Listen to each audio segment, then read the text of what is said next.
بڑی وضاحت کے ساتھ ایک جملہ کہہ دوں، سارے لوگ ان جملوں کو یاد کر کے جائیں کہ نبی سے محبت عین ایمان ہے.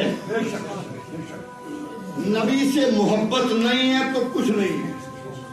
حضرت ابو ہریرہ رضی اللہ تعالیٰ عنہ ارشاد فرماتے ہیں، قال رسول اللہ صلی اللہ تعالیٰ علیہ وسلم لا یؤمن احدکم حتی اکون احب الیہ من والدہ وولدہ، کہ اللہ کے نبی صلی اللہ علیہ وسلم نے ارشاد فرمایا تم جب تک کامل مومن نہیں ہو سکتے جب تک اپنے اہل و عیال ماں باپ سے بڑھ کر مجھے نہ چاہ لو. اور حضرت انس بھی اسی حدیث کو روایت کرتے ہیں، انس رضی اللہ تعالی عنہ قال رسول اللہ صلی اللہ علیہ وسلم لا یؤمن حتی اکون احب الیہ من والدہ وولدہ والناس اجمعین.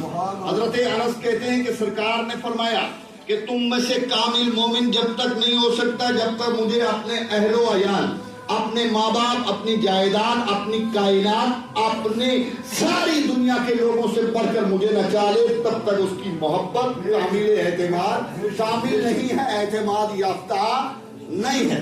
میں نے نعرہ لگا دیا ہم نبی کے غلام، میں نے نعرہ لگا دیا ہم نبی کے دیوانے، میں نے کہہ دیا ہم غوث کے دیوانے. یہ لفظوں کی بولی ہے، یہ دل کی بات نہیں ہے. جب دل کی بات نکلتی ہے تو دل کا معاملہ بڑا الگ ہے. دل سے نکلی ہوئی آہ اثر رکھتی ہے، پر نہیں طاقت پرواز مگر رکھتی ہے.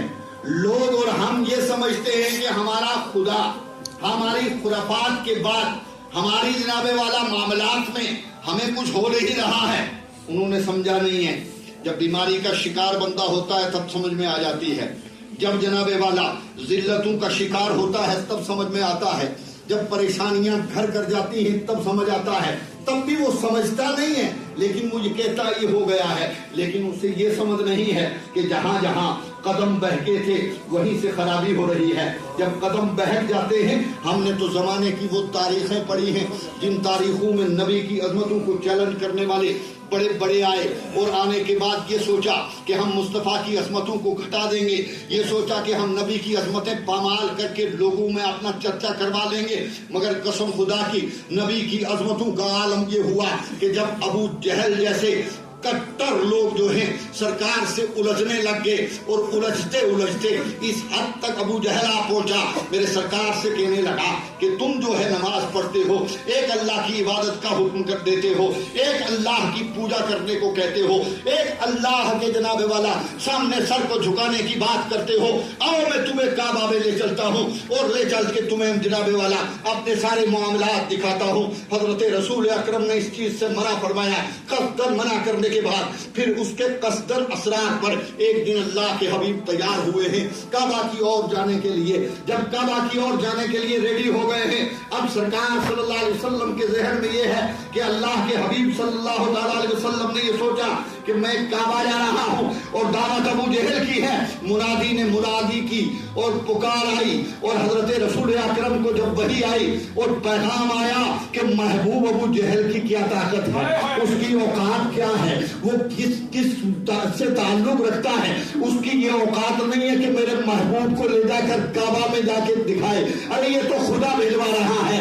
یہ اس لیے بھیجوا رہا ہے کہ ابو جہل تو ابو جہل ہے، ابو جہل کے جانے والے جتنے ہیں وہ محبوب کی شان کعبہ میں جا کر دیکھ رہے ہیں.